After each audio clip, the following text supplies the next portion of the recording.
Cool. Are you up to it? Yeah. Right, so Abbie, so many reboots going on at the moment. You know, every time you sort of flick through the cinema listings, there's another thing that's been made before. But this one makes sense, doesn't it? The original 80s version was so far-fetched, but now it could almost be a movie that's talking about issues that are going on right at the moment. It is a movie that's talking about issues that are going on right at the moment. There's drones being sent into war. There are, you know, the technology that's being developed medically, you know, in regards to prosthetic limbs and where we're moving in regards to the military. And it's very relevant for sure, politically, socially relevant, and also just in regards to humanity. When you got the script and your agent was like, yeah, they're remaking Robocop, you're a fan of the original, weren't you? Yes, Were you surprised by the script, by how brave it was? Well, I had a feeling that in the hands of Jose Padilla that this film would be intellectual, it would be political, be social, that it would have depth, that would have that the characters would have journeys. I felt, you know, he likes story and he likes character, and that's what he follows. I also knew that he was capable of directing something big, so I felt really comfortable and safe there. Your character is the emotional core of the movie, and in many respects you are the big philosophical debate, aren't you? What makes a man, what makes a machine? I mean, were they nice meaty scenes to get involved with?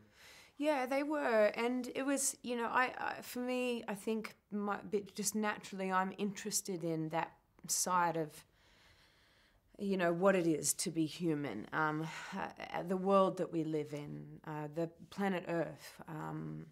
And so to be able to play sort of the pulse, the heartbeat of the story was, for me, it was lovely. And to play a devoted wife and a mother, they were nice shoes to step into. So yeah, all of those interests were there. And to, you know, philosophically and existentially, I think those topics were interesting to explore, for sure. Is that where do you think science fiction is at its best, where it's dealing with issues like that? Yeah, definitely. But I think science fiction's moved and changed over time, because I think technology develops so fast. You know, I think we change slow, but I think technology moves so fast around us. And so I think in regards to, you know, look at a film like Gravity, for example, it just blows your mind. But this is happening, this is real, and until you see it, you know, you don't always, unless you're into science, unless you read, you know, you're picking up National Geographic, you don't always think of this existential idea of the universe, the cosmos that we live in. So it was nice to sort of, you know.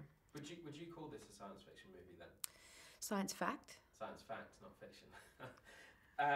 Is one of the things you think that you don't want to call it science fiction, is that because sometimes people get scared by that genre? They don't, you know, something like Star Trek and Star Wars, they don't want to go see those films. They don't think it's for No, them. I think people love those films. I think people love action films. I think people love blockbusters. I think people like big Hollywood movies. That's what this is. I think people also love, you know, movies like Dallas Buyers Club and Her, which are the two of the most beautiful movies I've ever seen. I think people who love cinema. If it's a good film, it's a good film, you know. But I think as a general moviegoer, if it's a Saturday and you want to take the family to see a movie, Robocop's a good one to go see.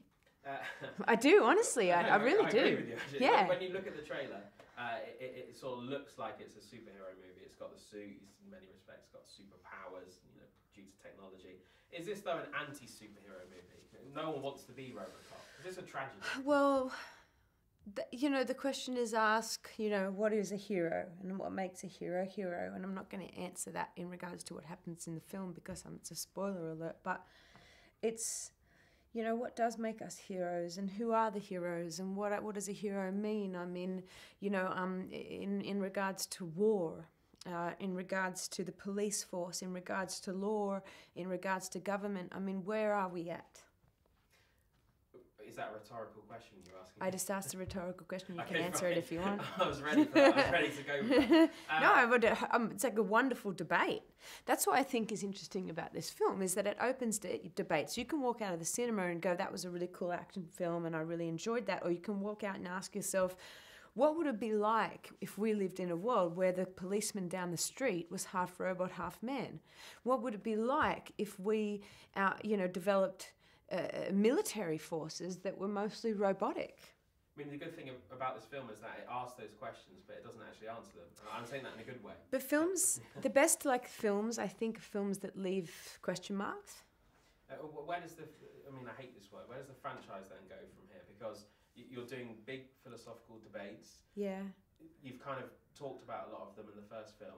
Can you keep progressing with that? Can you ask those questions again? Have you gone into the library and seen how many books there are on philosophy? It's like you can make movies forever. And even in regards to science, I mean, as a person who's interested in philosophy and science and philanthropy, I think there's so many ways and places you could go, particularly because the way technology is developing over time. So let's play devil's advocate then. This movie makes a load of money. The studios were going to do a second and probably a third. You get the script, and it's more action movie than philosophical movie. Would you say I'm doing it? I'd say, is Jose Padilla directing it? And then you'd have trust. If they said yes, I'd say I'm in. It's a good answer. Is Gary Oldman in it? Yes, right, definitely in. Lovely. On that note, thank you very much. No worries. Thank you. I can shake